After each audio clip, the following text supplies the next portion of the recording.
Bangladesh football সমর্থকদের জন্য আসতে চলেছে সুখবর যে ফিনিশিং ব্যর্থতায় নিশ্চিত জয় হাতছাড়া হয়েছে বাংলাদেশের। সেই ফিনিশিং এর অভাব ঘোচাতে ইংল্যান্ড থেকে আসতে চলেছে দুর্দান্ত এক ফরওয়ার্ড, যিনি কিনা ইতিমধ্যেই বাফুফের সহযোগিতাতে পেয়ে গেছেন বাংলাদেশি পাসপোর্ট।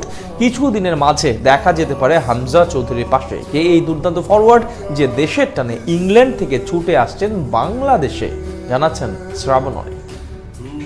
আর এবার ফিনিশিংয়ের অভাব ঘোচাতে আগামী ম্যাচে ইংল্যান্ড থেকে উড়ে আসছেন এক ফরওয়ার্ড, যিনি কিনা নিজে বাংলাদেশ জার্সিতে খেলার জন্য মুখিয়ে আছেন।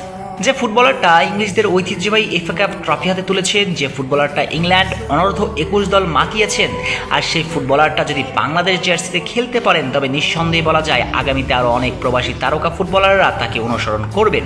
আর বাংলাদেশের জার্সিতে খেলতে চলা প্রবাসী ফুটবলারদের তালিকাটাও বেশ লম্বা। সে তালিকায় আছেন 17 বছর বয়সী তরুণ তুর্কি তানিল শালিক, আরাম চৌধুরী, সুলইভান ব্রাদারদের মতো তারকারা। আর এই তালিকার নতুন সংযোজন আরিয়ান আমির।